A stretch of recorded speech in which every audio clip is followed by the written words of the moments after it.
우리가 좋아하는 사람들이 다 각자 달라요.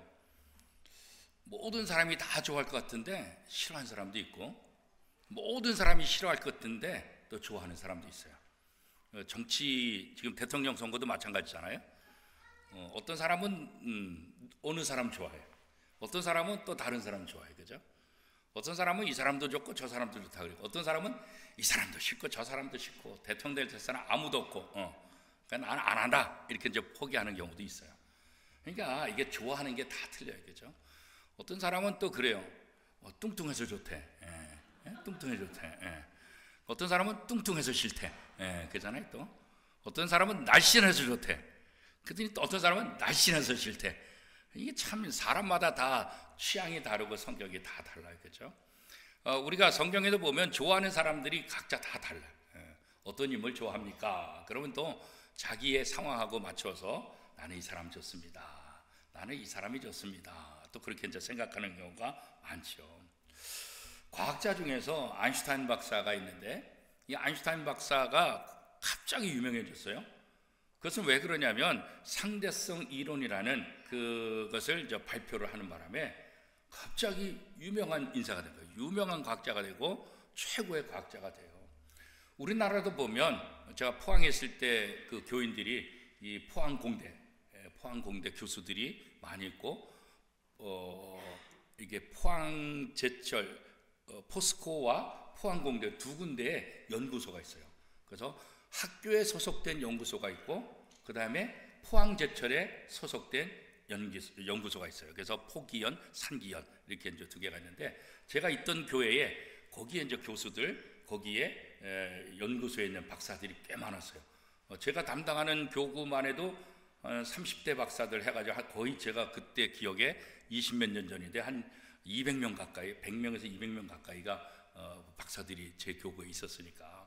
그래서 나중에 보면 이렇게 한국의 유명한 과학자들 또 유명한 뭐 할 때 그분들의 이름이 떠오르고, 나중에 이제 포항공대 총장도 되신 분이 있고, 또 연구소에 우린 아시아에 3개밖에 없는 가속기 연구소가 있는데 거기도 책임 맡으신 분들도 있고, 그래서 이제 과학자들 그런 분들을 가까이서 이렇게 만나게 됐는데, 이분들이 그냥 이름 없다가 갑자기 뭐 하나 발표해가지고 뭐 상 탔다 그러면 학교에서 막 난리가 난 거예요. 세미나도 많이 하고 여기저기 불려다니면서 강의도 이제 많이 하게 되는 거죠.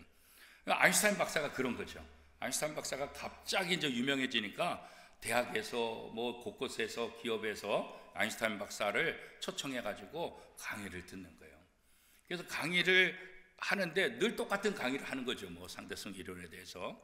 그런데 이 아인슈타인 박사가 늘 강의하러 갈 때마다 늘 동행하는 사람이 있어요. 누가 늘 동행하냐면 운전기사가 늘 운전하면서. 그러니까 운전기사가 늘 동행하면서 아인슈타인 박사의 똑같은 강의를 반복해서 듣는 거죠. 계속 듣는 거죠. 하도 듣다 보니까 이 운전기사가 강의를 다 외워버려서, 하도 듣다 보니까 강의를 다 외워버렸어요. 그래서 아인슈타인 박사가 막 너무 이제 강의에 지치니까 어느 날 운전기사가 농담으로 박사님 굉장히 피곤해 하시고 지치셨는데, 제가 하도 많이 듣다 보니까 제가 이 강의를 다 외웠어요. 그리고 교수님하고 저하고 모습이 좀 비슷해가지고 조금 거리가 떨어지면 이게 잘 헷갈려서 알 수도 없어요. 그러니까 좀 피곤하시면 다음엔 제가 한번 강의할게요. 그렇게 얘기를 했대요. 그랬더니 아인슈타인 박사가 웃으면서 그럼 한번 그렇게 해봅시다 그랬다는 거죠. 그리고 시간이 한참 지난 다음에 어느 날 강의하러 또 이렇게 갔는데 아인슈타인 박사가 이 기사한테 그랬다는 거예요. 오늘은 자네가 한번 강의하게 그랬다는 거예요. 그래서 박사님, 지난번에 농담을 한 거지 그거 어떻게 제가 박사님도 아닌데 제가 어떻게 다 외운다면, 한 번에 하면 나 진짜 너무 힘들어서 너무 피곤해서 강의할 힘이 전혀 없다고 한번 대신 해보라고. 그래가지고 우여곡절 끝에 이 운전기사가 나가서 강의를 하기 시작하는 거예요. 근데 강의를 하는데 청중들의 반응을 이렇게 들어보니까 와, 너무 반응이 좋아요. 이건 자기가 뒤에서 아인슈타인 박사가 강의할 때 뒤에서 이렇게 지켜보면서 청중들의 반응도 다 알잖아요. 어느 때 박수가 나고 어느 때. 그런데 아인슈타인 박사가 강의할 때보다 더 반응이 좋은 거야. 그 자기가 생각하기더라도 너무 강의를 잘하는 거야. 흥분해가지고 난리가 났어요. 그 반응도 좋지, 자기도 기분 좋지, 얼마나 좋아요. 그래서 강의를 멋지게 잘 마쳤어요. 그래서 우리와 같은 박수를 마치고 딱 내려오려고 그러는데 갑자기 중간에 김우경 장로님 앉은 자리에서 양복 입은 어떤 분이 손을 딱 들고 박사님 질문이 있습니다 이렇게 하는 거예요. 뭔 질문이에요? 그랬더니 저는 대학에서 수학을 가르치는 교수인데 박사님의 이론을 듣다 보니까 이 부분이 궁금한데 이 부분을 자세하게 풀어서 설명을 해주시면 좋겠습니다 이렇게 질문을 던지고 그 순간에 머리끝부터 발끝까지 그냥 진땀이 나기 시작하는 거예요. 이거 어떻게 될지 상황을 수습할 수가 없는 거예요. 이 방법이 없는 거예요. 그리고 머뭇머뭇거리다가 뭐라 그랬냐면 이 운전기사가 뭐라 그랬냐면 교수님 좋은 질문 감사합니다. 그 정도 질문에는 제 운전기사가 나와서 대신 대답을 하겠습니다. 운전기사가 누구예요? 진짜 아인슈타인 박사지. 그래서 위기를 넘겼다는 말인데 이게 사실인지는 모르겠어요. 장로회 신학대학교 교수님한테 제가 들었으니까 사실인지는 모르겠는데 그 다음부터 이 운전기사는 강의를 했겠어요 안 했겠어요? 절대로 안 하죠. 왜 그럴게요? 자기 실력이 아니니까. 그냥 하도 듣다 보니까 외워서 하는 것이 자기 실력이 아니잖아요. 오늘 우리가 신앙생활도 이럴 수가 있어요. 우리가 하나님을 직접 만나야 되고 하나님의 말씀을 경험해야 되고 신앙의 뜨거움이 있어야 되고 그렇잖아요. 회심한 경험이 있어야 되고 정말 신앙이 무엇인가 내가 온몸으로 경험해야 되는데 경험하지 않고 그냥 지식적으로 그냥 어렸을 때부터 들었으니까 교회를 오래 다녔으니까 이렇게 말하는 그거는 무늬만 신자예요. 오늘날 왜 한국교회가 변화되지 않을까? 오늘날 왜 내가 변화되지 않을까? 진짜 영적인 실력을 갖추지 않고 무늬만 신자의 역할을 하는 거예요. 주일만 교인의 역할을 하는 거예요. 그냥 어떻게든지 내게 맡겨진 예배에만 참석하는 거예요. 그냥 어떻게든지 내가 할 수 있는 일만 봉사하고 나 오늘 다 했어 그런 거죠. 그죠? 지금도 교회 창립 기념 1일 부흥회라 그러는데도 관심이 없잖아요. 그죠?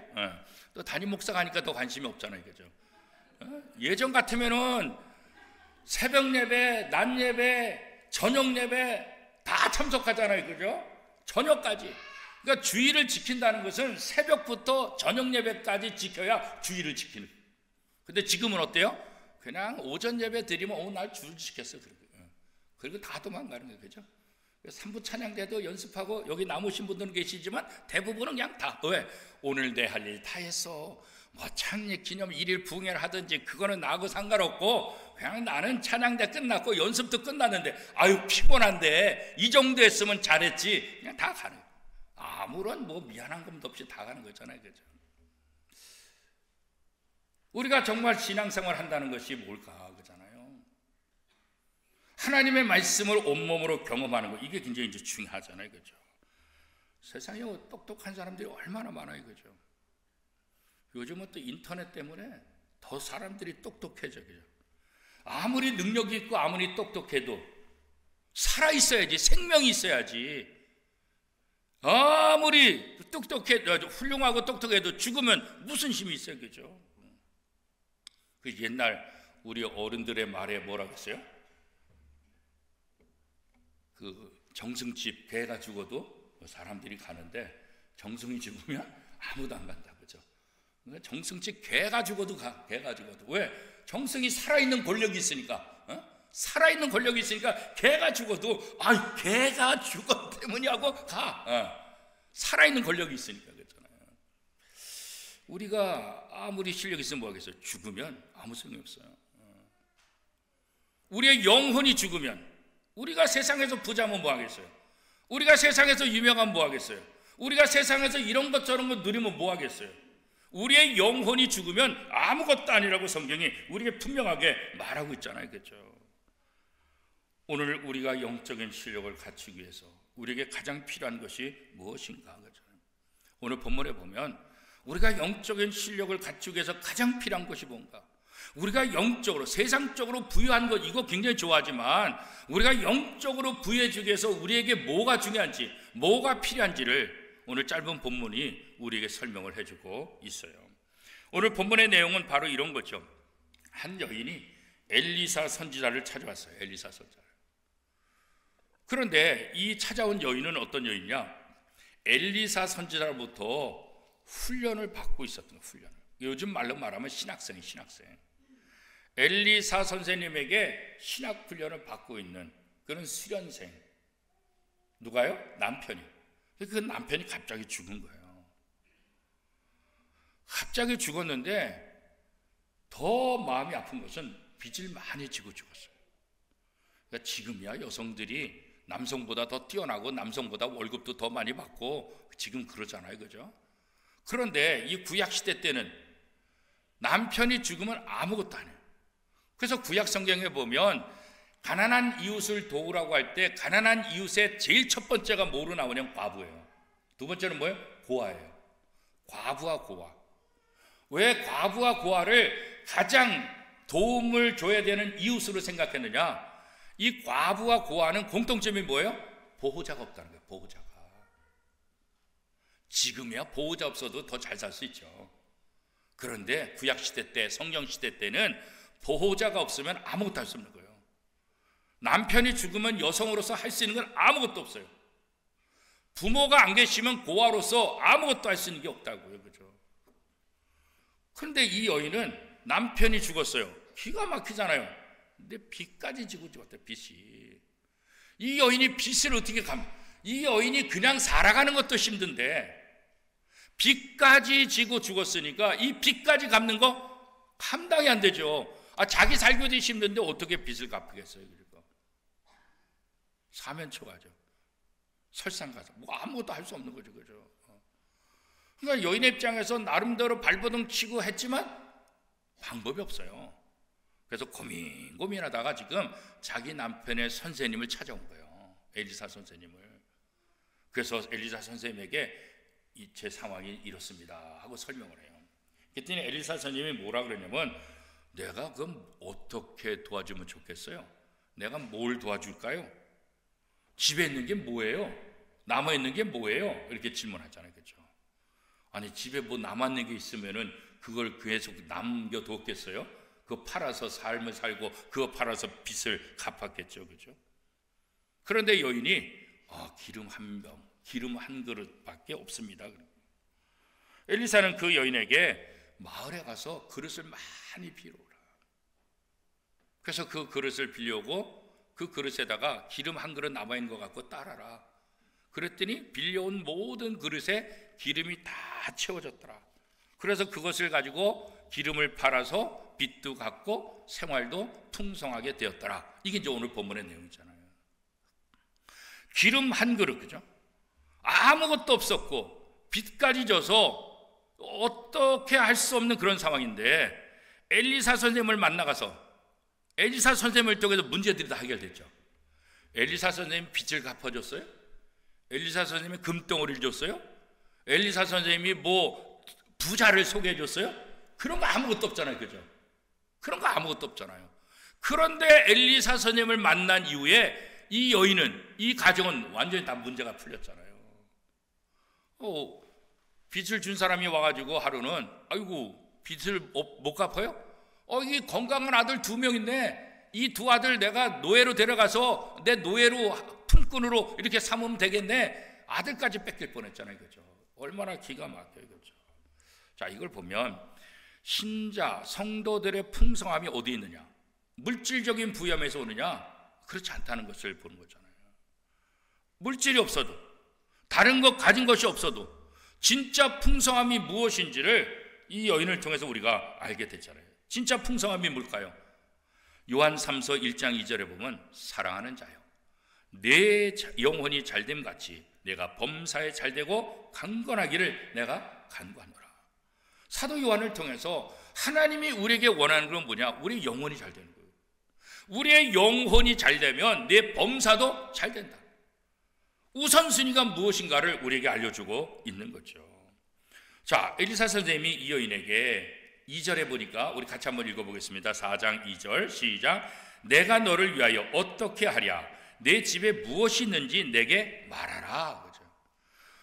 아니 아무것도 없는 여인이 와가지고 제발 살려달라고 하는데 뭐가 있겠어요. 그죠? 그런데 왜 엘리사 선생님은 이 여인에게 집에 있는 게 뭐가 있습니까? 왜 이 질문을 했을까요? 어렵다는 거 몰라서 그랬을까요? 진짜 생판 몰라가지고 아무것도 모르니까 집에 혹시 뭐 있는 게 뭐 있어요? 이렇게 물었을까요? 그렇지 않지. 하나님의 사람, 선지자예요. 왜 모르겠어요? 모든 거 다 알 수 있죠. 그럼 왜 이런 질문을 했어요? 이런 질문하면 이 여인이 기분 좋겠어요?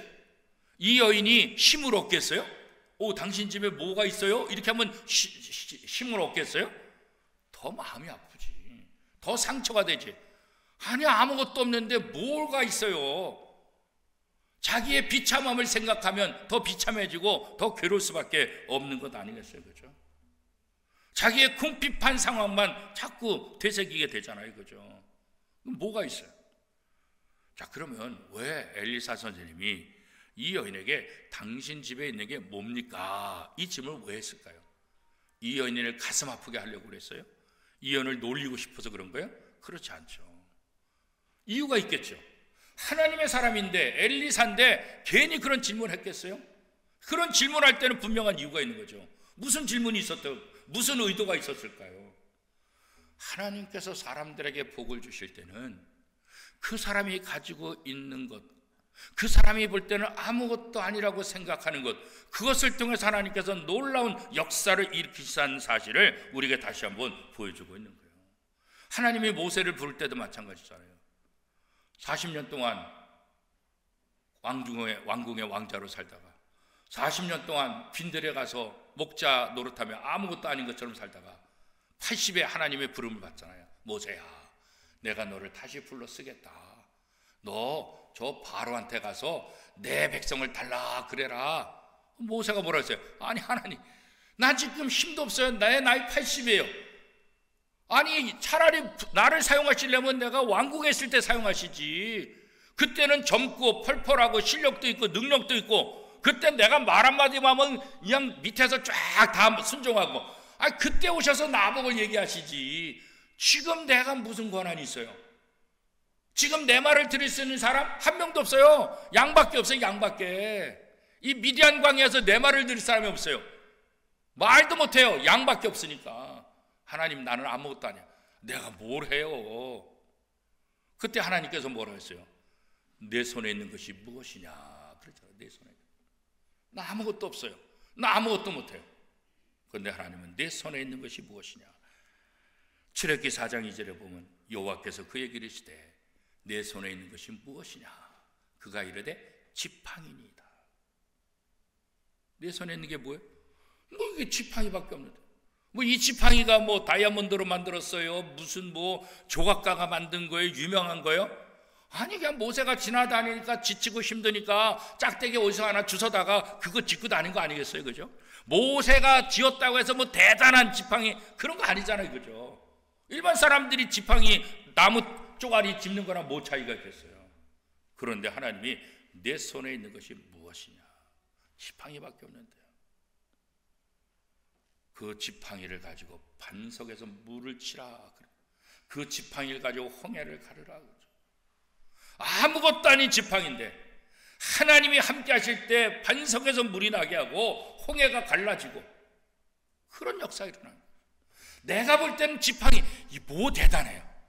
이게 무슨 가치가 있어요? 이게 무슨 힘이 있어요? 아무것도 아니지. 그러나 하나님의 명령에 순종하면 아무것도 아닌 것에서 놀라운 역사가 일어나는 거예요. 그죠? 하나님은 이 여인이 이제 다 자포자기했어요. 남편도 죽고 아들까지 다 붙잡혀가게 생겼어요. 소망이 없어요. 마지막에 죽기 전에 선생님을 찾아와서 그냥 하소연한 것밖에 없잖아요. 그죠? 그런데 내게 있는 것이 무엇이냐? 그래서 이 여인은 자기가 무엇이 있는지를 알게 됐잖아요. 그래도 기름 한 그릇이 남아있다. 기름 한 그릇. 하나님께서 모세의 지팡이, 그 벨볼일 없는 지팡이를 통해서 역사하신 것처럼 하나님은 이 여인 집에 남아있는 기름 한 그릇, 그 한 그릇을 통해서 놀라운 역사를 일으키셨어요. 이 기름 한 그릇은 무엇을 상징하는 걸까요? 바로 예수 그리스도를 상징하는 거예요. 신약에서 예수 그리스도를 상징합니다.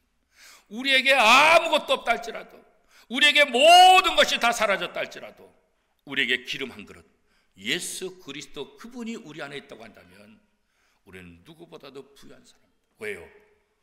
부르짖으라. 너희가 지금까지 내 이름으로 기도하지 않았지만 내 이름으로 기도하면 내가 응답하리라. 아무것도 없는 것 같지만 예수님의 이름으로 기도하면 다 들어주시겠다. 이 예수 그리스도 이것보다 더 부유한 게 있어요. 이것보다 더 능력이 어디 있어요? 이것보다 더 아름답고 멋진 게 세상에 있어요. 엘리사 선생님은 이 여인에게, 아무것도 없다고 생각하는 이 여인에게 무엇이 있느냐? 하나님은 우리에게 복을 주시되 외부의 것을 가지고 복을 주시는 것이 아니라 우리가 볼 때 하찮은 것 같은 거, 우리가 볼 때 별 볼 일 없는 것 같지만 하나님은 그것을 통해서 놀랍게 역사하시는 거예요. 그래서 성경은 우리에게 감사함으로 받아라 그런 거예요. 내게 하찮은 것 같지만 하나님이 함께할 때 얼마나 놀라운 역사가 일어나는 것인지, 그렇잖아요. 우리가 복음서를 통해서 오병이어 사건을 통해서 그것도 우리에게 보여주잖아요. 보리떡 5개, 물고기 2마리, 시계 어린아이가, 그 아이는 뭐예요? 가난한 집 아이가 쌓은 보리떡, 물고기 2마리, 이게 크겠어요? 이게 맛있겠어요? 별 볼 일 있겠어요? 별 볼 일 없지. 그런데 예수님의 손에 얹혀지고 예수님이 축사하시니까 5,000명이나 먹고도 남는 역사가 일어났잖아요. 별 볼 일 없는 보리떡 같은 내 인생이라 할지라도, 별 볼 일 없는 보리떡 같은 내 삶이라 할지라도 내가 주님의 손에 붙잡히기만 하면 주님이 나를 얼마나 놀랍게 변화시키는가, 이것을 오병이어의 기적을 통해서 우리가 다시 한번 보여주잖아요. 오병이어의 놀라운 기적이 일어난 것, 여기에 관심만 둘 것이 아니라 그 보리떡이 바로 내가 될 수 있다는 거예요. 내가 보리떡이다. 나도 보리떡같이 주님의 손에 얹혀지기만 하면 주님을 통해서 놀라운 역사의 주인공이 될 수 있다는 사실을 우리가 그거 봐야 되잖아요. 아유, 나는 능력이 없어.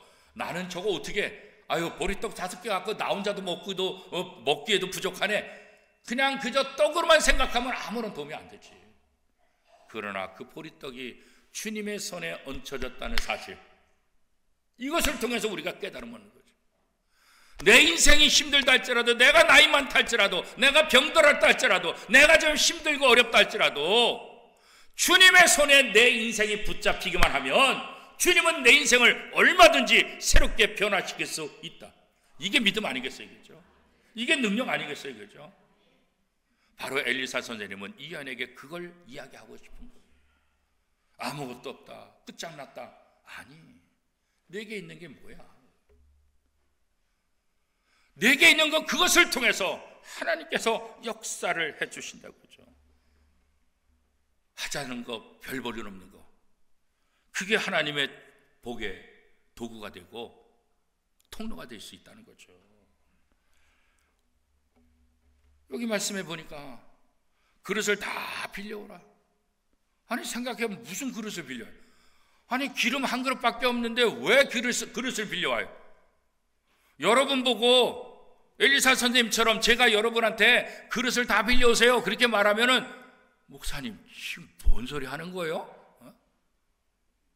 그릇을 빌려오겠어요? 아니면 우리 목사님 요즘 이상해졌어? 이렇게 생각하겠어요. 그죠? 저 같아도 이거 순종하기 어렵잖아요. 왜? 상식적으로 말이 안 되잖아요. 아니, 기름은 달랑 한 병인데 무슨 더 그릇을 빌려와요? 빌려오면 뭐해 그거 가지고? 그런데 오늘 본문은 어떻게 말하고 있어요? 3절 4절 같이 한번 읽겠습니다. 시작. 이르되 너는 밖에 나가서 모든 이웃에게 그릇을 빌리라. 빈 그릇을 빌리되 조금 빌리지 말고 너는 네 2 아들과 함께 들어가서 문을 닫고 그 모든 그릇에 기름을 부어서 차는 대로 옮겨 놓으라 하니라.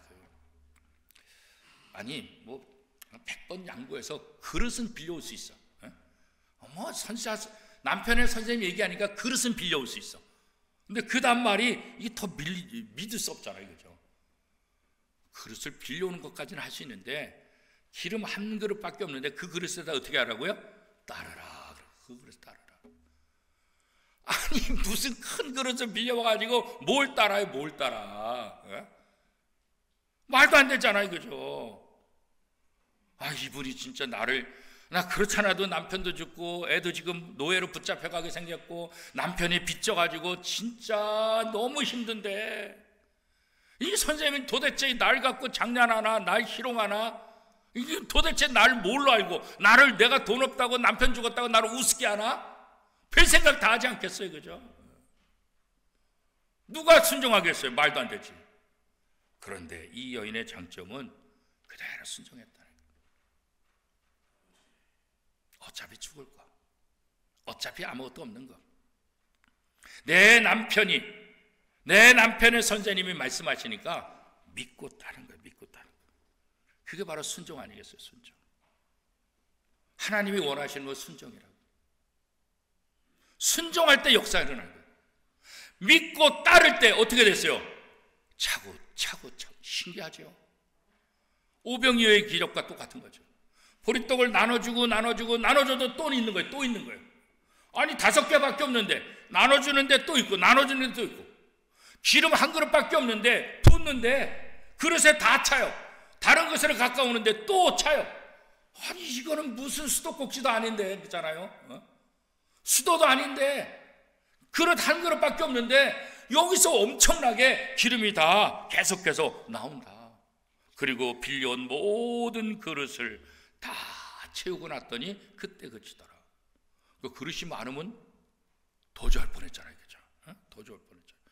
원로 목사님께서 이 교회 처음에 부임해가지고 지을 때 돈이 한 500만 원이 필요했대요. 500만 원이. 그래서 하나님 500만 원이 필요합니다. 그런데 갑자기 어떤 분이 저 오정동으로 찾아오신 거예요. 어떤 남자들이 여기 조용자 씨가 여기 사십니까? 그랬다는 거예요. 할머니. 맞는데요? 그랬더니 용인에 땅이 있는데 그게 할머니 이름으로 돼 있는데 그 땅에 하천이 이렇게 있는데 거기 모래가 많이 쌓였다는 거예요. 그래서 자기가 이 공사를 하는 사람, 건설 공사하는 사람인데 모래가 필요하다고. 그래서 이 모래를 써야 되는데 땅 주인이 누군지 몰라가지고 자꾸 찾아가지고 오정동 할머니까지 저희 집까지 찾아온 거예요. 근데 사실 저희 할머니가 부잣집 딸이었거든요. 종로의 옥인동이 고향이에요. 외동 딸이에요. 부잣집이에요. 근데 부천을 시집 와가지고 시집살이 심하니까 그냥 시집에 사는데 부모님이 돌아가셨는데 이 삼촌들이 연락을 안 해요. 장례 다 치르고 재산도 자기네한테 다 가진 거예요. 할머니네 동네가 용인의 땅이 어마어마하게 많았대요. 용인에.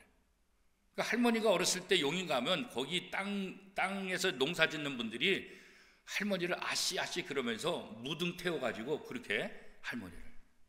그런데 시집 가고 연락도 안 하고 땅이 다 그렇게 된 거예요. 그리고 수십 년 지난 거예요. 그런데 그 모래가 필요한 사람이 주인을 찾아서 온 거예요. 그래서 그때 원로 목사님이 수원 등기소 법원 무지 다니면서 그래서 땅을 몇천 평을 찾았어요. 근데 좋은 땅은 이미 다 가져갔고 다른 가족들이 이미 다 가져갔고 하천 끼고 막 이러고. 근데 목회하느라고 여기 교회 하시느라고 바쁘니까 그 법원 맨날 갈 수가 없으니까. 그러니까 나중에 그러시더라고. 내 목회만 안 했으면 더 많이 찾았을 텐데. 그 얘기 하시더라고. 목회만 안 했으면 더 많이 찾았을 텐데. 그래가지고 그때 그분이 오셔가지고 모래를 퍼가는데 이 모래값을 500만 원 주겠다는 거예요. 500만 원. 그러니까 원로 목사님이 그때 처음 교회를 짓는데 500만 원이 필요했는데 하나님 500만 원이 필요합니다. 그랬더니 갑자기 생각하지도 않게 할머니 땅에 있는 모래를 퍼가는 사람이 나타나가지고 500만 원. 나중에 그러시더라고. 1000만 원 필요하다 그럴걸. 1000만 원 필요하다 그럴걸. 500만 원 필요하다니까 500만 원. 그러니까 말도 안 되는 일들이 일어나요. 하나님께서 원하시면, 하나님께서 도우시면 그런 일들이 일어나게 되는 거예요. 이게 붙는다는 게 말이 되겠어요? 말도 안 되지, 그지? 그런데 다 찾더라. 더 많았으면 훨씬 더 많았다고. 성경에 보면 내 입을 크게 벌리라 그렇게 말하잖아요, 그죠? 우리가 그릇을 많이 준비하라. 예전에 부흥하면 그릇을 많이 준비하라 막 이런 얘기들 종종 어렸을 때 부흥사들이 얘기했잖아요. 그럼 그릇을 많이 준비하는 게 도대체 뭘까요? 그럼 지금도 집에서 전부 다 다라이 이고 오고 막 그럴까요? 부흥이 한다고 다라이 오고 막 그래야 될까요? 그릇을 준비한다는 게 뭐예요 도대체? 뭐 기도를 많이 하는 것, 봉사를 많이 하는 것, 뭐 헌금을 많이 하는 것, 뭐 여러 가지 좋은 일을 많이 하는 것, 뭐 그럴 수 있겠죠 뭐.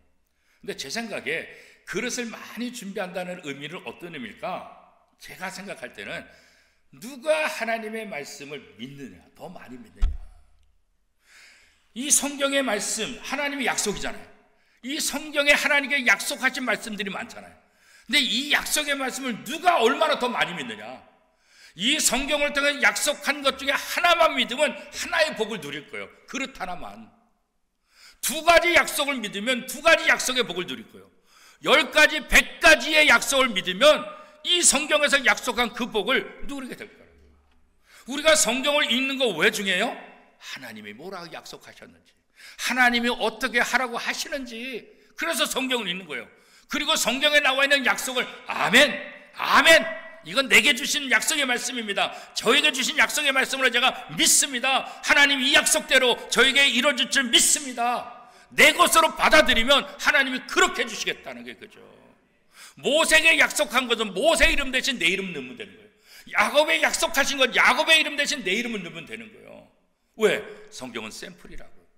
야곱만 축복해주고 요셉만 축복해주고 아브람만 축복해 주시는 하나님이냐? 그렇지 않다고요.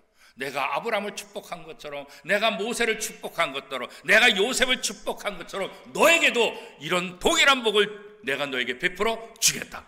그러니까 이 성경이 우리에게 중요한 거 아니겠어요? 옛날 사람에게는 본받, 그럼 이거 뭐하러 믿어요? 괜히 배 아프지, 괜히 기분 나쁘지 그잖아요. 하나님 뭐 모세는 해주고 나한테는 왜 안 해줍니까? 기분 나쁘지. 그런데 성경은 모세 이야기가 모세 이야기로 끝나는 게 아니에요. 우리에게까지 연결되는 거예요. 요셉의 이야기가 요셉으로 끝나는 게 아니에요. 우리에게까지 연결되는 거예요. 그렇죠? 그러니까 이 여인은 선생님의 말에 순종했더니 놀란 기적을 맛보는 거예요. 순종할 때 거기에 역사가 일어나는 거예요. 그렇죠? 하나님의 말씀이 믿겨지지 않지만 하나님께서 말씀하시니 제가 믿겠습니다. 믿을 때 역사하는 거예요. 따를 때 거기에 역사가 일어나는 거예요. 기름 한 그릇 딱 갖다 놓고 그릇을 다 빌려왔어요. 하나님, 이게 말이 됩니까? 이거 아니 따르면 뭐 하겠어요? 기름 한 그릇 달랑 조그만 거 하는데 이거 그릇에 그냥 바닥에 차지도 못하는데 이걸 왜 하라고 합니까? 선생님, 차라리 나보고 땅을 파라고 하는 게 더 낫지요. 이렇게 말할 수 있지. 그러나 선생님의 말씀에 순종해서 기름을 부었더니 다 찼다. 오늘 우리에게 이런 믿음이 필요한 거예요. 우리의 믿음을 훈련해야 돼. 믿어지지 않지. 약속대로 안 되지. 그래도 우리는 포기하지 말고 약속을 믿는 거예요. 하나님에서 말씀하셨으니까 아멘, 제가 이거 믿습니다. 이거 저에게 주신 말씀입니다 하고 나가는 거예요. 그게 온전한 믿음 아니겠어요? 그렇죠? 오늘도 보니까 김경로 장로님 그냥 현장에서 막 일하시다가 이게 잘못 디뎌가지고 이 다리에 근육 파열이 돼가지고 반기부스하고 오셨잖아요. 그래서 물어보니까 2달을 가야 돼. 2달을 가야 된대. 저도 지난번에 아킬레스건 이게 파열돼가지고 한 3달 가까이 병원 신세를 졌잖아요. 그러니까 이게 근육을 안 쓰면 근육이 굳어버린다고. 그래서 재활 훈련을 꾸준히 해야 돼. 재활 훈련을 하지 않으면 근육이 멈춰 있는 거예요. 우리의 믿음도 마찬가지예요. 우리가 믿음을 자꾸 훈련해야지 믿음의 능력을 경험하지, 믿음을 한 번도 안 사용하고 나는 뭐 시시하게 뭐 이렇게 자질구레하게 안 써. 나는 중요할 때 한번 팍 쓸 거야. 그때 하려고 그러면 굳어가지고 안 돼요. 우리가 유명한 이야기도 알잖아요. 독수리가 배고픈데 한겨울에 먹이를 찾아 헤매는데 한겨울에 먹이가 어디 있어요. 그러다가 딱 보니까 강가에서 얼음덩어리가 흘러내려오는데 거기에 뭐 시체가, 짐승의 시체가 딱 있는 거예요. 그래서 쏜살같이 내려가지고 짐승 그 시체를 막 파먹잖아요. 그러니까 배고팠으니까 너무. 그런데 귓속에 어떻게 해요? 물소리가 들리는 거예요. 이게 폭포가 있는 거예요. 폭포가. 그래도 나는 독수리야. 이 정도면 내가 좀 더 먹어야지. 이거 떨어지면 이거 배고픈데 먹을 거 구하기 좀 힘든데 지금 먹어놓지 않으면 잘못되면 뭐 며칠 동안 굶을 수 있는데, 그리고 나는 독수리야. 금방 나를 수 있어. 그래가지고 물소리가 계속 가까이 오는데도 자기의 실력을 믿고 계속 짐승의 시체를 파먹는 거예요. 그리고 진짜 떨어지는 순간에 날으려고 팍 했는데 어떻게 해요? 날개가 오래돼가지고 얼음에 붙어버린 거예요. 그러니까 못 날아가지고 그냥 같이 떨어져 죽는 거지. 그렇잖아요.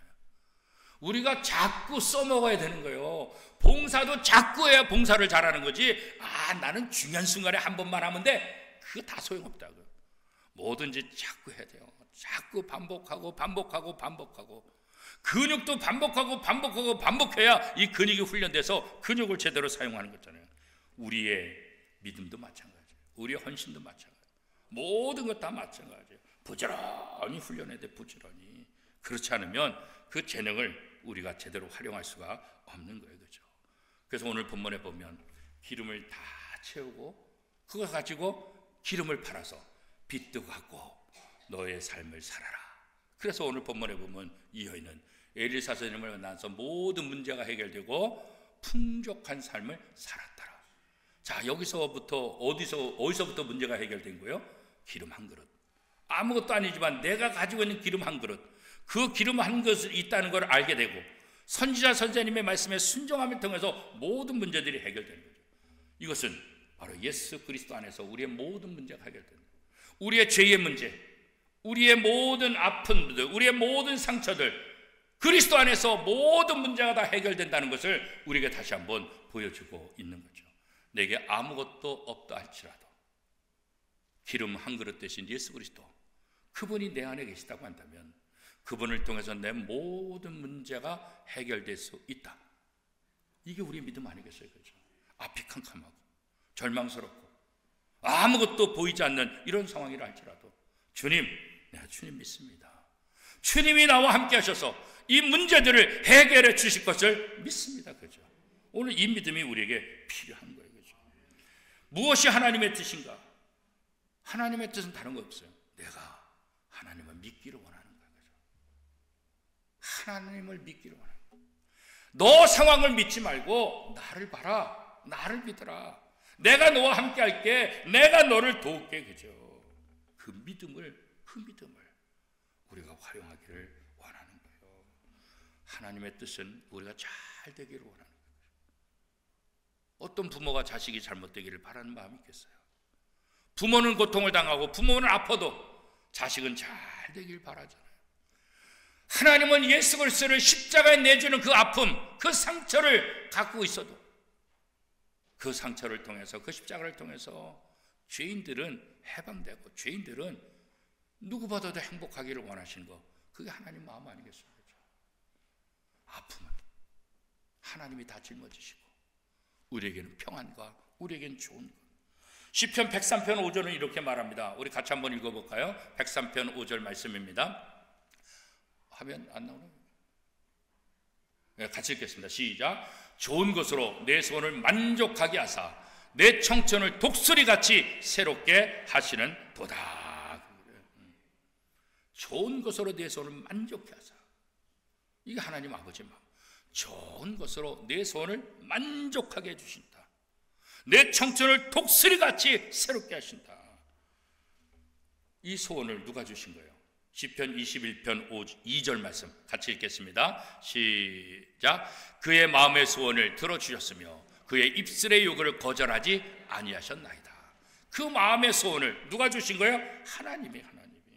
하나님이 우리에게 소원을 주셨어요. 하나님이 우리 마음의 소원을 줬기 때문에 하나님께서 우리의 모든 소원, 그 입술의 요구를 거절하지 않으신다, 그런 거죠. 자, 빌립보서 4장 19절 말씀 같이 읽겠습니다. 나의 하나님이 그리스도 예수 안에서 영광 가운데 그 풍성한 대로 너희 모든 쓸 것을 채우시리라. 이게 하나님 아버지의 마음. 시편 34편 9절 10절입니다. 같이 읽겠습니다. 너희 성도들아 여호와를 경외하라. 그를 경외하는 자에게는 부족함이 없도다.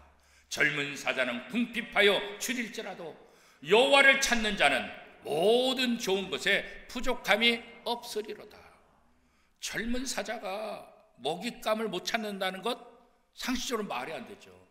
그러나 젊은 사자가 먹잇감을 찾지 못해서 굶주린다 할지라도 하나님을 경외하는 사람에게는 부족함이 없겠다. 이게 하나님의 약속의 말씀이죠. 자, 그러면 하나님께서 왜 하나님의 자녀들에게 이런 복을 주실까? 왜 하나님의 자녀들에게 풍성한 삶을 살게 하실까? 그건 다른 것 아니에요. 너희가 나로부터 받은 것들을 또 다른 사람들에게 나누는 삶을 살아라. 재물을 통해서 하나님을 사랑하고 능력을 통해서 하나님을 사랑하고, 이것이 바로 우리를 풍요롭게, 우리를 복받게 하신 가장 중요한 목적이라는 거죠. 그리고 하나님은 우리에게 주신 복을 우리가 어떻게 잘 사용하고 있는가 지켜보신다는 거예요. 지켜보신다는 거예요. 그 달란트 비유 알잖아요, 그죠? 달란트를 잘 활용한 사람은 더 많이 주고, 달란트를 활용하지 않고 묵혀둔 사람은 있는 것도 빼앗겠다 그랬잖아요. 이 달란트 비유는 바로 그거예요. 오늘 하나님으로부터 받은 선물, 하나님으로부터 받은 복을, 하나님으로부터 받은 재능들, 이것을 내가 잘 개발해야 돼요. 잘 활용해야 돼요. 그렇지 않고 묵혀두면은 하나님께서 있는 것도 빼앗아 가시겠다 그러잖아요. 여러분 속에 누가 주인입니까? 여러분 속에 기름 한 그릇 대신 예수 그리스도 그분이 계십니까? 그렇다고 한다면 우리는 누구보다도 부유한 사람이에요. 누구보다도 풍족한 사람이에요. 예수 그리스도만 계시면 우리는 진짜 부자라고요. 영혼이 진짜 부유한 사람이라고요. 외모가 아니라, 환경이 아니라, 겉모습이 아니라 그것 때문에 속지 마세요. 우리의 속사람이 강건해지는 거예요. 우리의 속사람이 진짜 부자가 되면, 그래서 우리가 할 일은 뭐겠어요? 요한복음 1장 12절 영접하는 자, 곧 그 이름을 믿는 자들에게 하나님의 자녀가 되는 권세를 주시고, 우리에게 가장 중요한 것은 기름 한 그릇 대신 예수 그리스도를 영접하는 거예요. 그분을 우리의 마음속에 모시는 거예요. 우리가 매달 한 번씩 성찬식을 하는데 그 성찬할 때마다 제가 반복해서 강조하는 건 뭐겠어요? 우리가 빵을 먹고 우리가 포도주를 먹고 빵 맛있다, 포도주 맛있다, 이거 생각하는 것이 아니라 그 빵과 포도주가 내 입을 통해서, 목을 통해서 내 몸속에 들어오는 것을 느끼는 것처럼 주님이 지금 내 안에 계시다, 주님이 나의 주인이시다, 이거 믿으라는 거예요. 이거 확신하라는 거예요. 우리가 일상에서 잘 모르니까, 주님이 내 안에 계신가? 주님이 진짜 내 주인이신가? 이거 잘 모르니까 이 성찬을 통해서 실제적으로 체험하게 하는 거예요. 실제적으로. 그렇구나. 이 빵이, 포도주가 내 목을 통해서 내 몸속에 들어간 것처럼 지금 주님이 내 안에서 나와 함께 계시는구나. 이거 경험하라는 거예요. 이거. 그렇게 되면 하나님께서 우리를 어떻게 해주신다고? 에베소서 5장 8절에 보면 너희가 전에는 어둠이더니 이제는 주 안에서 빛이라, 빛의 자녀들처럼 행하라. 예수를 영접하고 하나님의 자녀의 권세를 주시는 것은 뭐예요? 이제 너는 어둠이 아니다. 이제 너는 죄인이 아니다. 이제 너는 빛이다. 하나님의 빛이다. 빛의 자녀들처럼 행하라. 그런 거예요. 하나님이 우리에게 주신 복들을 우리만 누리는 것이 아니라 함께 나눌 때 하나님은 그것을 통해 더 큰 역사가 일어나게 되는 거예요. 하나님의 자녀들에게 더 이상 어둠은 없다. 왜? 빛이신 주님이 우리 안에 계시기 때문에, 부활하신 주님이 우리 안에 계시기 때문에, 무덤 속의 어둠을 물리치시고 부활하셨기 때문에 우리 인생에 어둠은 없다. 우리 인생은 빛이다. 이 사실을 갖고 살아가는 것, 그게 바로 성도의 삶이에요. 그런데 신앙생활하면 자꾸 두려워하고 염려하고 걱정한다고요. 왜? 믿음이 없으니까. 우리의 눈을, 우리의 실상을 바라보지 말고 주님을 바라보고, 기름 한 그릇 대신 예수 그리스도 그분을 바라볼 때 우리의 염려, 우리의 걱정, 우리의 모든 것들이 다 사라질 줄로 믿습니다. 할렐루야!